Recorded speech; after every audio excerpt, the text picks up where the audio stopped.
أعوذ بالله من الشيطان الرجيم.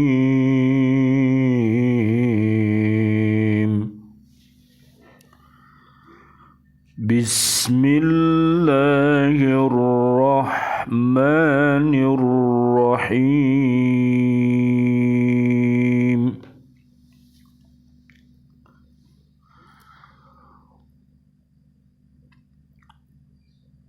ووصى بها إبراهيم بنيه ويعقوب يا بني إن الله اصطفى لكم الدين فلا تموتن إلا وأنتم مسلمون.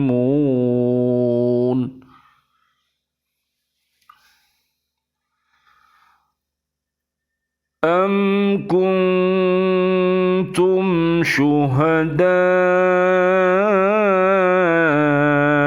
إذ حضر يعقوب الموت إذ قال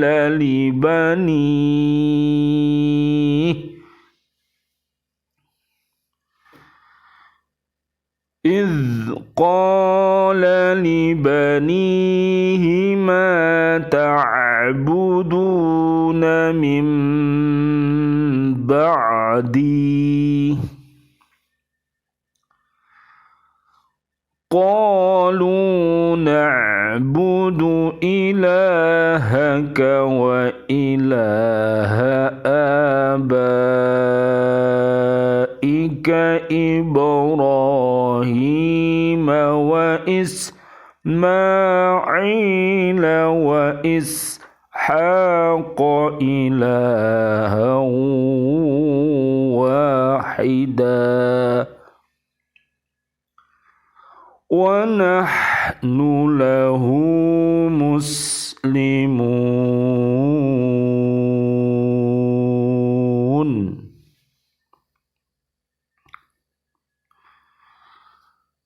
Dan Ibrahim mewasiatkan ucapan itu kepada anak-anaknya. Demikian pula Yakub, wahai anak-anakku, sesungguhnya Allah telah memilih agama ini untukmu, maka janganlah kamu mati kecuali dalam keadaan muslim.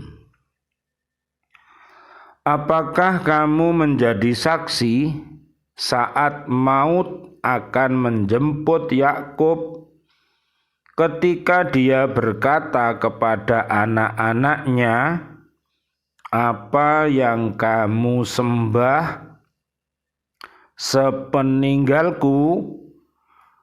Mereka menjawab, kami akan menyembah Tuhanmu dan Tuhan nenek moyangmu, yaitu Ibrahim, Ismail, dan Ishak, yaitu Tuhan yang Maha Esa, dan kami hanya berserah diri kepadanya.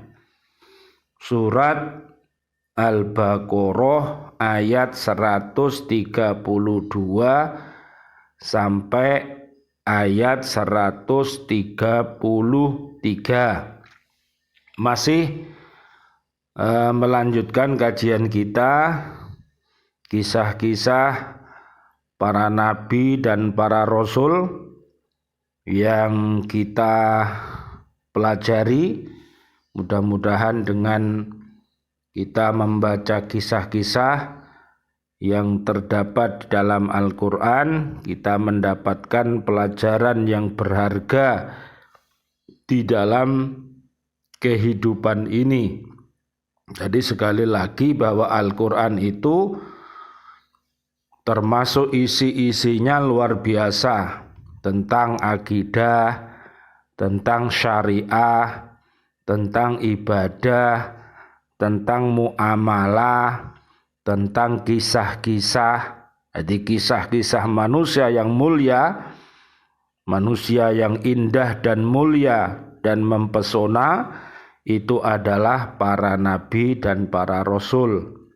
Ini hendaknya kita jadikan uswah di dalam kehidupan kita, ya. Bisa dilihat uswah kita ada di surat Al-Ahzab ayat 21, yaitu Nabi Muhammad sallallahu alaihi wasallam, dan juga Nabi Ibrahim alaihi salam.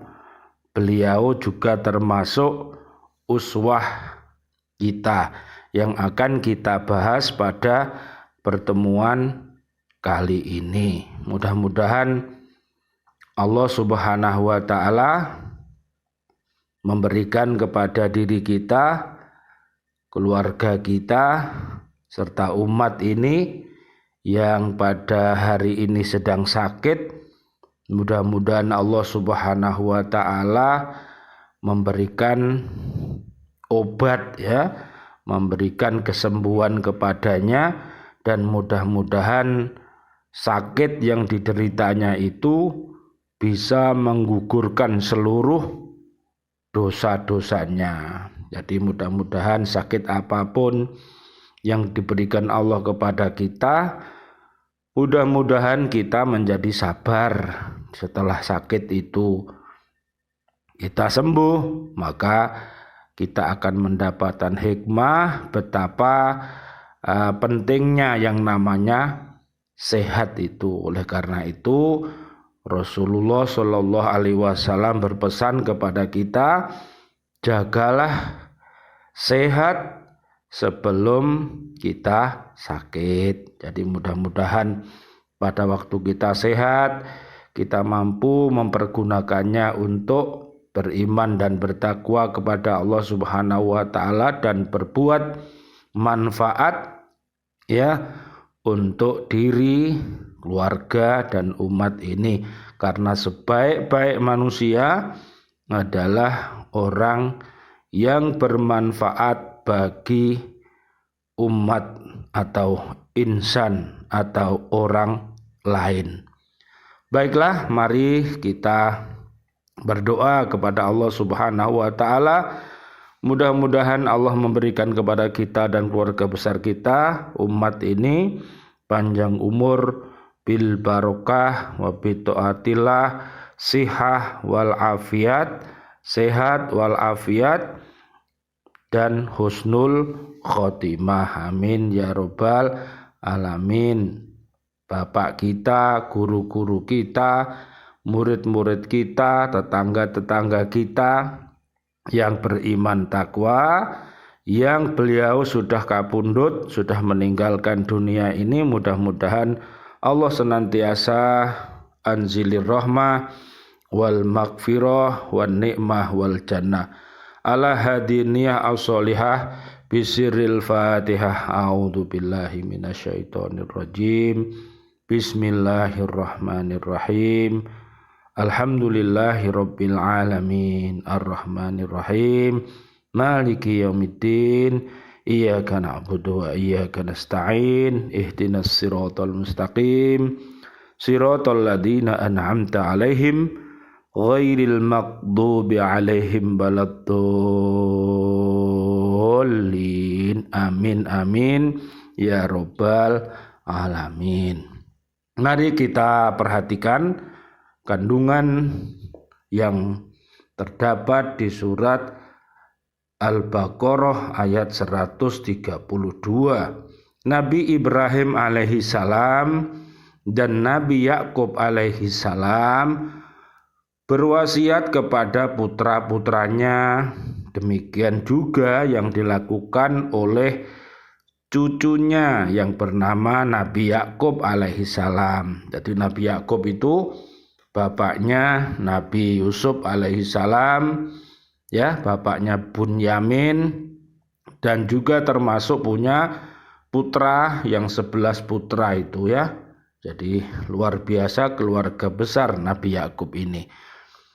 Dia berwasiat kepada putra-putranya bahwa Allah telah memilihkan agama yang paling baik bagi mereka dan mengingatkan mereka agar menganut agama itu selama-lamanya. Nah, ini wasiat yang baik.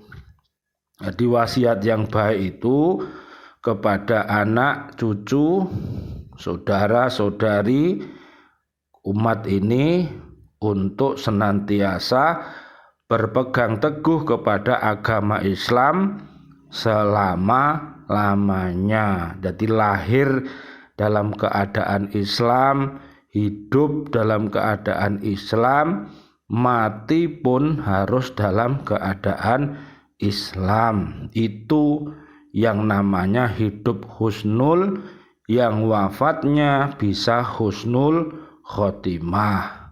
Ali Imran 102 sampai 104 dan Al-Fajr 27 sampai 30, bisa dilihat, ya, dicek di dalam Al-Qur'an. Mudah-mudahan kita ini diberikan kekuatan oleh Allah Subhanahu wa taala beserta keluarga besar kita dan umat ini untuk bisa hidupnya husnul, mudah-mudahan wafatnya husnul khotimah. Amin ya rabbal alamin. Dan jangan sampai mati kecuali dalam keadaan muslim. Luar biasa, ya.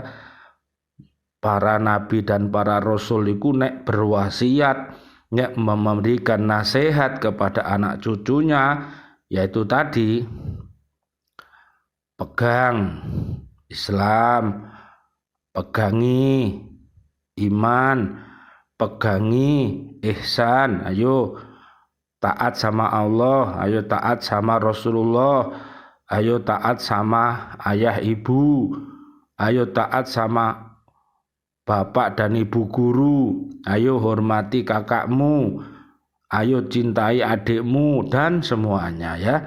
Jadi luar biasa apabila ayah dan ibu kita adalah orang yang soleh dan solihah, maka di dalam keluarga itu akan terjadi yaitu pembelajaran yang islami antara anak dan cucu serta suami istri, akan memberikan teladan yang baik bagi putra dan putri serta cucunya seperti Mbah Nabi Ibrahim alaihissalam. Amin ya rabbal alamin. Agama yang dimaksud adalah agama Islam. Allah menegaskan bahwa agama yang hak di sisinya ialah agama Islam. Allah berfirman, Innad dina indallahil islamu wa makhtalafal ladina utul kitaba illa min ba'di ma ja'athumul ilmu bagyam bainahum wa may yakfur bi ayatillahi fa innallaha sari'ul hisab. Sesungguhnya agama di sisi Allah ialah Islam. Tidaklah berselisih orang-orang yang telah diberi kitab kecuali setelah mereka memperoleh ilmu. Karena kedengkian di antara mereka, barang siapa yang ingkar terhadap ayat-ayat Allah, maka sungguh Allah sangat cepat perhitungannya. Surat Ali Imran ayat 19. Allah berfirman lagi, wa may yabtaghi ghairal islami dinan falay yuqbala minhu wa huwa fil akhirati minal khasirin. Dan barang siapa mencari agama selain Islam, dia tidak akan diterima, dan di akhirat dia termasuk orang-orang yang rugi. Surat Ali Imran ayat 85. agama yang dibawa Nabi Ibrahim alaihissalam itu terdapat pula di dalam kitab Nabi Musa alaihissalam, namanya kitab Taurat. Allah berfirman, inna hadza lafis suhufil ula suhufi Ibrahim wa Musa.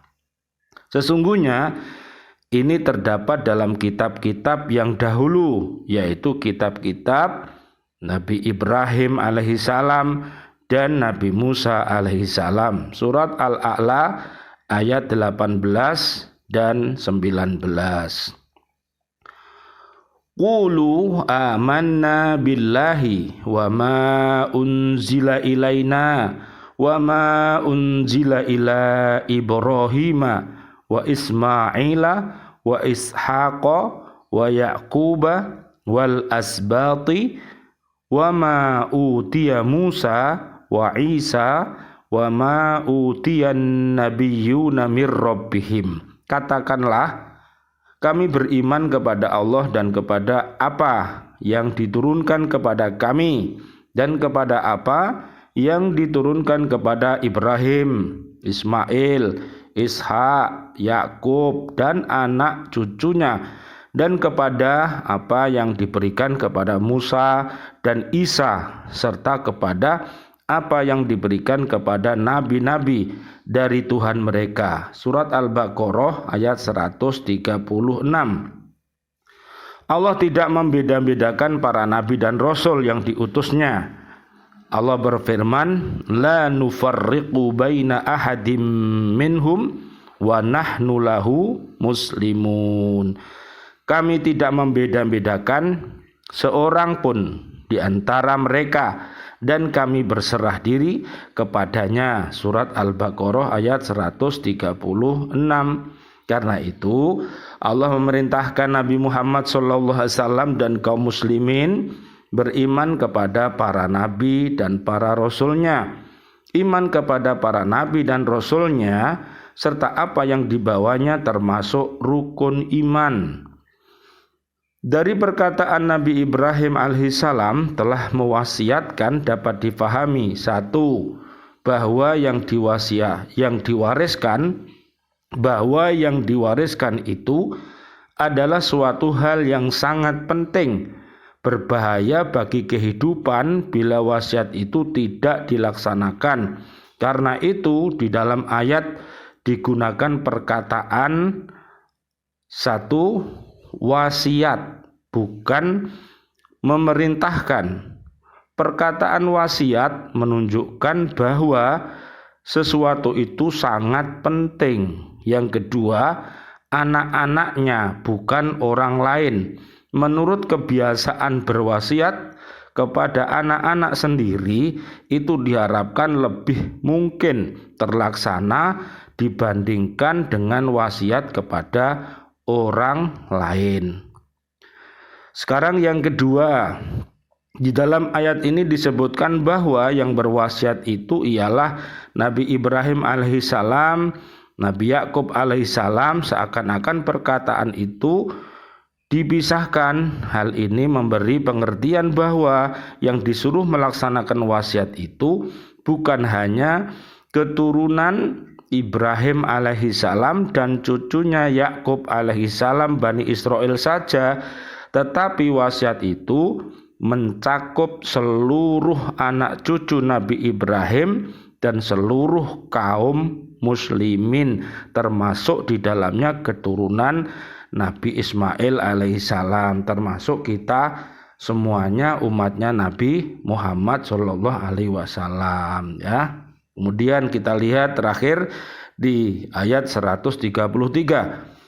Ayat ini diarahkan kepada orang Yahudi ketika mereka bertanya kepada Rasulullah sallallahu alaihi wasallam, "Tidakkah engkau mengetahui bahwa Nabi Yakub alaihissalam di hari-hari menghadapi kematiannya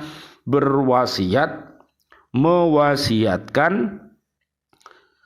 kepada putra-putranya agar memeluk agama Yahudi?" Maka turun ayat ini yang membantah ucapan mereka itu.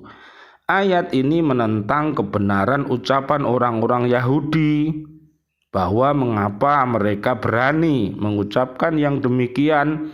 Apakah mereka hadir ketika Yakub berwasiat sehingga mereka mengatakan Yakub beragama Yahudi atau Nasrani?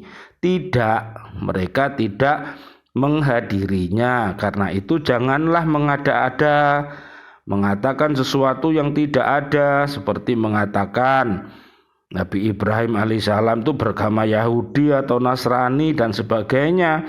Yang diwasiatkan Yakub alaihissalam kepada putranya ialah agar mereka menyembah Allah subhanahu wa ta'ala, Tuhan yang Maha Esa, agar mereka menganut agama Islam, agama yang dianut Nabi Ibrahim alaihissalam, Nabi Ismail alaihissalam, Nabi Ishak alaihissalam, Nabi Yakub alaihissalam, Nabi Isa alaihissalam, dan yang dianut oleh para nabi dan rasul semuanya. Jadi sekali lagi mari kita mantapkan Islam kita, mari mantapkan iman kita, dan mari kita mantapkan ihsan kita. Mudah-mudahan Allah subhanahu wa ta'ala mempertemukan kita pada orang-orang yang baik, ya, orang-orang yang soleh dan solihah, sehingga kita bisa hidup ini menjadi orang yang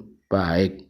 Amin amin ya robbal alamin. Marilah kita berdoa kepada Allah subhanahu wa ta'ala.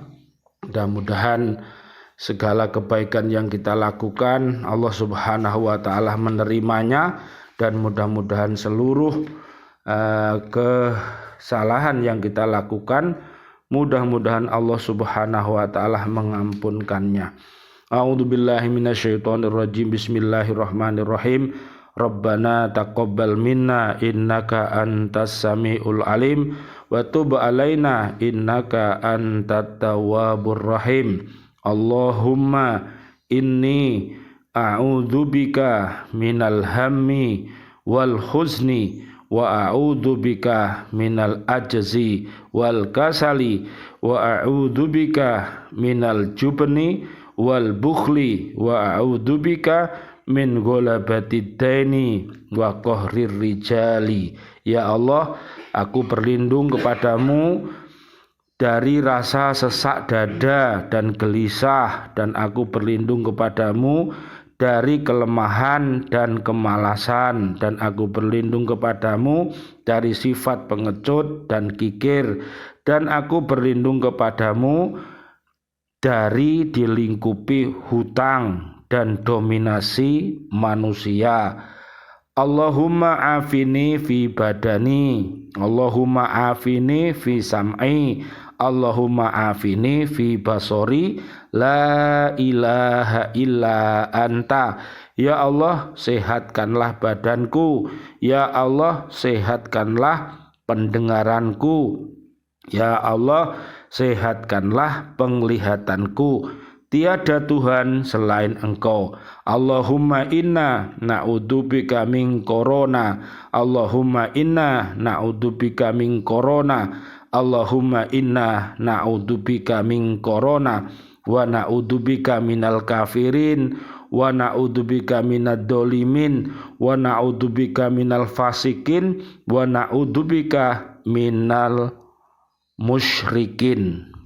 Allahumma antas salam wa minkas salam wa ilaika ya'udus salam fahayyina rabbana bisalam wa adkhilnal jannata darussalam tabarakta rabbana wa ta'alaita yadal jalali wal ikram.